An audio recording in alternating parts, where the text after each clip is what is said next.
Good morning. आज हम करेंगे आणविक कक्षक सिद्धांत, मॉलिक्यूलर ऑर्बिटल थ्योरी। आणविक कक्षक सिद्धांत किसने दिया था? मोलिकन और हुंड नामक वैज्ञानिक ने। इस सिद्धांत से हम अणु के उन गुणों की व्याख्या करते हैं जिनकी व्याख्या सहसंयोजक बंध द्वारा नहीं कर पाए थे। जैसे ऑक्सीजन अणु है O2। O2 अणु में सहसंयोजक बंध क्या कहता था कि ऑक्सीजन के संयोजी कोष में 6 इलेक्ट्रॉन होते हैं, तो 2 ऑक्सीजन अपने 2 इलेक्ट्रॉनों का साझा करके और 2 ऑक्सीजन है उनके बीच में द्विबंध बन जाता है और अपना अष्टक पूर्ण कर लेते हैं। और सभी इलेक्ट्रॉन्स कैसे रहते हैं उसमें? पेयर्ड फॉर्म, युग्मित अवस्था। तो चुंबकीय गुण किन अणुओं में मिलता है? जिनमें अयुग्मित इलेक्ट्रॉन होते हैं। तो इस सिद्धांत के अनुसार जो हमारा ऑक्सीजन अणु है, संयोजकता बंध सिद्धांत के अनुसार ऑक्सीजन कैसा होना चाहिए? प्रतिचुंबकीय। लेकिन ऑक्सीजन कैसा होता है? अनुचुंबकीय। तो ये अनुचुंबकीय कैसे होता है, इस गुण की व्याख्या हमारा सहसंयोजकता सिद्धांत नहीं कर पाया। वैलेंस बाउंड थ्योरी थी वो नहीं कर पाई। तो ऐसे गुणों की व्याख्या करने के लिए हमने एक नया सिद्धांत दिया। उस सिद्धांत को क्या कहते हैं? अणु कक्षक सिद्धांत। तो अणु कक्षक सिद्धांत इसके अनुसार जब परमाणु आपस में मिलकर के अणु बनाते हैं तो इसके अनुसार जो परमाणुीय कक्षक होते हैं उनका कोई अस्तित्व नहीं होता, या क्या हम कह सकते हैं कि परमाणुीय कक्षक हैं अपनी फिर पहचान खो देते हैं। और जो अणु बनता है उस अणु में जो इलेक्ट्रॉन्स होते हैं वो नए कक्षकों में उपस्थित होते हैं और उन नए कक्षकों को हम क्या कहते हैं? आणविक कक्षक। क्या कहलाते हैं वो? आणविक कक्षक। तो ये सिद्धांत दिया, ये बताया किसने? मोलिकन और हुंड ने। उन्होंने इस सिद्धांत के कुछ मेन फीचर्स दिए कि मेन पॉइंट्स क्या क्या क्या क्या बताया उन्होंने कहा कि अणु में इलेक्ट्रॉन नई कक्षकों में उपस्थित रहते हैं जिनको हम क्या कहते हैं? आणविक कक्षक। यानी कि परमाणु कक्षक जब अणु बनते हैं तो परमाणु कक्षक अपनी पहचान खो देते हैं और नए कक्षक बन जाते हैं जिनको हम क्या कहते हैं? आणविक कक्षक। उसने क्या कहा कि लेकिन जब परमाणु कक्षक आपस में संयोग करते हैं तो उसने क्या कहा? लगभग समान और निश्चित सममिति के परमाणु कक्षकों के संयोग से क्या बनते हैं? आणविक कक्षक। आणविक कक्षक बनेंगे वो लगभग समान ऊर्जा के जो परमाणु कक्षक होते हैं वही आपस में संयोग करेंगे और उनके संयोग से क्या बन जाते हैं? नए आणविक कक्षक। आणविक कक्षक किसी नियत या निश्चित परमाणु से संबंधित नहीं होते बल्कि सभी परमाणु के नाभिक से संबंधित होते हैं जो आणविक कक्षक का निर्माण करती है। इसके अलावा उसने क्या कहा कि जब परमाणु कक्षक आपस में संयोग करेंगे तो क्या बनेंगे? आणविक कक्षक। तो परमाणु कक्षक के संयोग से उतने ही आणविक कक्षक बनते हैं जितने परमाणु कक्षक संयोग करते हैं। अगर 2 परमाणु कक्षक संयोग करते हैं तो आणविक कक्षक भी कितने बनेंगे? 2, जिसमें आधे तो आणविक कक्षक बनेंगे, उनकी ऊर्जा कम होगी, जिनको हम क्या कहेंगे? बंधी आणविक कक्षक, बॉन्डिंग मॉलिक्यूलर ऑर्बिटल। और दूसरे जो आधे आणविक कक्षक बनेंगे उनकी ऊर्जा क्या होती है? अधिक होती है, जिन्हें क्या कहते हैं? विपरीत बंधी आणविक कक्षक। जैसे अगर 2 परमाणु है, 2 परमाणु कक्षक है, वो आपस में संयोग करते हैं तो आणविक कक्षक भी कितने बनेंगे? 2 बनेंगे, जिसमें से आधे यानी कि एक आणविक कक्षक की ऊर्जा कम होगी जिसको हम क्या कहेंगे? बंधी आणविक कक्षक। और एक कक्षक की ऊर्जा ज्यादा होगी जिसको हम क्या कहेंगे? अबंधी आणविक, नहीं, विपरीत बंधी आणविक कक्षक। तो आधे बॉन्डिंग मॉलिक्यूलर ऑर्बिटल होंगे और आधे एंटी बॉन्डिंग मॉलिक्यूलर ऑर्बिटल होंगे। नेक्स्ट उसने क्या बताया कि आणविक कक्षकों की आकृति संयोग में भाग लेने वाले परमाणु कक्षकों की आकृति पर निर्भर करती है। कि आणविक कक्षक बनेंगे उनकी आकृति कैसी होगी, ये किसके ऊपर निर्भर करेगी? कि कौन से परमाणु कक्षक है वो संयोग में भाग ले रहे हैं, यानी कि किन से आणविक कक्षक बन रहे हैं। नेक्स्ट आणविक कक्षकों में ऊर्जा को, इलेक्ट्रॉन में ऊर्जा कैसे भरे जाते हैं? इलेक्ट्रॉन ऊर्जा के बढ़ते हुए क्रम में भरते हैं कि सबसे पहले कम ऊर्जा वाले आणविक कक्षक भरेंगे, फिर उसके बाद उससे अधिक वाले, फिर उसके बाद और अधिक वाले। यानी कि हम कौन से नियम का पालन करेंगे इनमें इलेक्ट्रॉन्स को भरते समय? अफबो प्रिंसिपल का। यानी कि इलेक्ट्रॉन से वो ऊर्जा के बढ़ते हुए क्रम में भरे जाएंगे। इसके अलावा कि परमाणुीय कक्षकों के समान आणविक कक्षकों में भी अधिकतम 2 इलेक्ट्रॉन भरे जा सकते हैं, जिनका कि चक्रण कैसा होना चाहिए? विपरीत होना चाहिए। चक्रण कैसा होगा? विपरीत। ये नियम क्या था? पाउली का नियम था। तो इसमें इलेक्ट्रॉन्स को भरते समय हम पाउली के नियम को भी फॉलो करेंगे। इसके अलावा समान ऊर्जा की आणविक कक्षकों में इलेक्ट्रॉन का युग्मन तब तक नहीं होगा जब तक कि सभी कक्षकों में एक एक इलेक्ट्रॉन न भर जाए। यानी हुंड के नियम कि समान ऊर्जा के कक्षकों में इलेक्ट्रॉन का युग्मन तब तक नहीं होगा जब तक कि सभी कक्षकों में एक एक इलेक्ट्रॉन नहीं भर जाता। तो यानी कि हम इसमें हुंड के नियम का भी पालन करेंगे।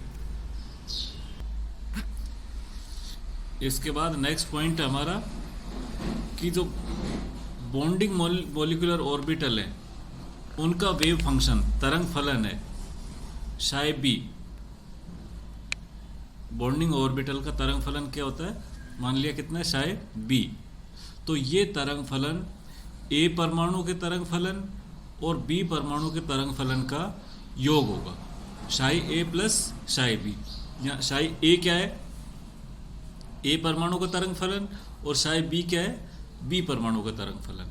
इन दोनों के योग के बराबर होता है। नेक्स्ट क्या है कि विपरीत बंदी कक्षकों का तरंग फलन, एंटी बॉन्डिंग मॉलिक्यूलर ऑर्बिटल्स हैं उनका तरंग फलन शाय ए मतलब एंटी बॉन्डिंग, शाय किसका सिंबल है? तरंग फलन का। तो एंटी बॉन्डिंग ऑर्बिटल्स का तरंग फलन क्या होता है? शाय ए माइनस शाय बी। यानी कि ए परमाणु के तरंग फलन और बी परमाणु के तरंग फलन के अंतर के बराबर होता है। तो ये मेन पॉइंट्स थे, मेन फीचर्स थे जो किसने बताए? किसके लिए? बॉन्ड मॉलिक्यूलर ऑर्बिटल थ्योरी के लिए। अब इलेक्ट्रॉनिक विन्यास और आणविक व्यवहार। आणविक स्थायित्व कि किसी अणु का स्थायी होगा या अस्थायी होगा, ये हमें किससे पता चलेगा? कि कितने इलेक्ट्रॉन तो बॉन्डिंग ऑर्बिटल में है और कितने इलेक्ट्रॉन्स हैं वो एंटी बॉन्डिंग ऑर्बिटल में प्रेजेंट हैं।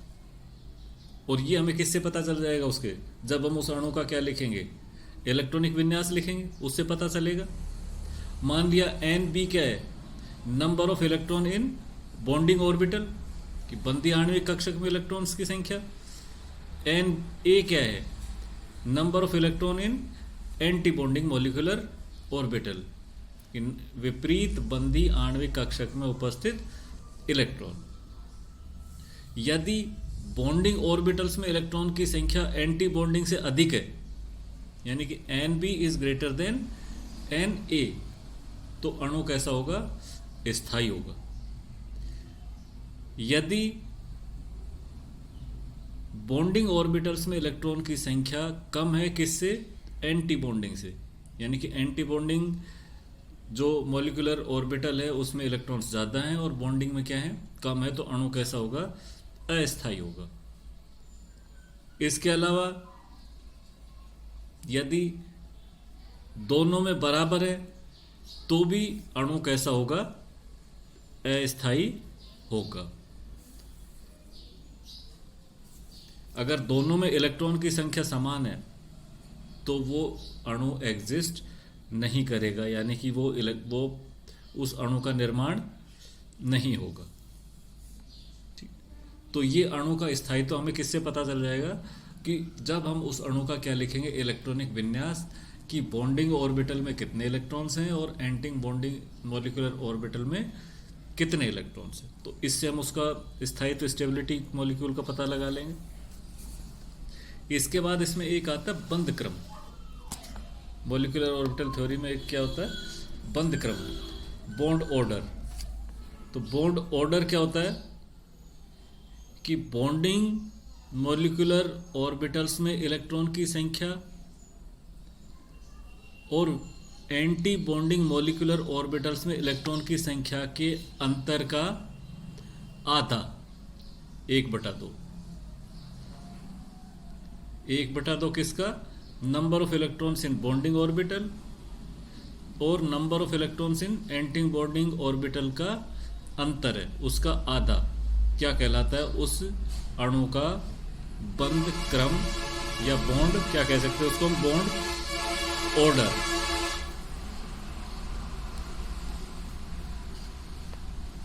अब ये बॉन्ड ऑर्डर होता है, इससे हमें बहुत सारी जानकारियां मिलती है। एक तो अणु का स्थायित्व, अगर किसी अणु का बॉन्ड ऑर्डर 0 या ऋणात्मक आता है तो वो अणु कैसा होगा, अस्थायी होगा। इसका मतलब वो अणु एग्जिस्ट नहीं करेगा, वो अणु बनेगा ही नहीं। बॉन्ड ऑर्डर अगर कितना है, 0 है या माइनस में आता है तो। और अगर धनात्मक है, 1 2 3 4 फ्रैक्शन भी हो सकता है, तो वो अणु कैसा होगा, स्थायी होगा और वो अणु एग्जिस्ट करेगा। इसके अलावा बंद वियोजन ऊर्जा, अगर किसी अणु में बंद क्रम का मान ज्यादा है तो उस बंद की वियोजन ऊर्जा भी क्या होगी, ज्यादा होगी। यानी कि वियोजन ऊर्जा है वो बंद क्रम के क्या होती है, समानुपाती होती है। इसके अलावा बंद लंबाई और बंद क्रम एक दूसरे के व्युत्क्रमानुपाती होते हैं। यानी कि बंद क्रम बढ़ने पर बंद लंबाई का मान क्या होता है, कम होता जाता है। सहसंयोजक बंध की संख्या, अणु के परमाणु में अब कितने सहसंयोजक बंध उपस्थित है, इनकी जानकारी बंध क्रम से मिलती है। उसके सहसंयोजक बंध की संख्या अणु के बंध क्रम के बराबर ही होगी। जितना बंध क्रम होगा इसका मतलब उन अणु में उतनी ही सहसंयोजक संख्या है। चुंबकीय व्यवहार, जब हम अणु का इलेक्ट्रॉनिक विन्यास लिखते हैं, निकालते हैं, तो उस अणु के चुंबकीय व्यवहार की जानकारी हमें मिल जाती है। अगर यदि अणु में सभी इलेक्ट्रॉन पेयर्ड हैं, युग्मित हैं, तो अणु कैसा होगा, प्रतिचुंबकीय। कैसा होगा, प्रतिचुंबकीय। और अगर उसमें अयुग्मित इलेक्ट्रॉन उपस्थित है तो कैसा होगा, वो अनुचुंबकीय। और चुंबकीय आघूर्ण का मान कितना होता है, √n+2 बोर मैग्नेट्रॉन बीम। तो इस तरीके से हम बंद क्रम के आधार पर ये हमें महत्वपूर्ण जानकारी अणु के बारे में मिल जाती है। तो ये था हमारा मॉलिक्यूलर ऑर्बिटल थ्योरी से संबंधित हमारा, कि मॉलिक्यूलर ऑर्बिटल थ्योरी क्या होती है, कि कुछ जो सहसंयोजक यौगिक हैं जिनके गुणों को हम वैलेंस बॉन्ड थ्योरी के आधार पर नहीं समझा सके, एक्सप्लेन नहीं कर सके, तो उसके लिए एक नई थ्योरी दी गई थी जिसका नाम क्या था, वैलेंस बॉन्ड थ्योरी। और ये किसने दी थी, मोलिकन और हुंड ने। इसने क्या कहा था कि जब परमाणु आपस में संयोग करके क्या बनाते हैं, अणु बनाते हैं, तो परमाणुीय कक्षक अपनी पहचान खो देते हैं, आइडेंटिटी खो देते हैं और नए कक्षक बना लेते हैं जिनको हम क्या कहते हैं, आणविक कक्षक। और दूसरी इंपॉर्टेंट बात उसने क्या बताई कि लगभग समान ऊर्जा और आकृति वाले आणविक कक्षक ही आपस में संयोग करते हैं और उनके संयोग से उतनी ही संख्या में आणविक कक्षक बनते हैं जितने परमाणु कक्षक आपस में संयोग करते हैं। और उन आणविक कक्षकों में से आधे कम ऊर्जा के होते हैं जिनको हम क्या कहते हैं, बंधी आणविक कक्षक, और आधे अधिक ऊर्जा के होते हैं जिनको हम क्या कहते हैं, विपरीत बंधी आणविक कक्षक। तो ये मेन पॉइंट्स थे किसके, मॉलिक्यूलर ऑर्बिटल थ्योरी के। Thank you.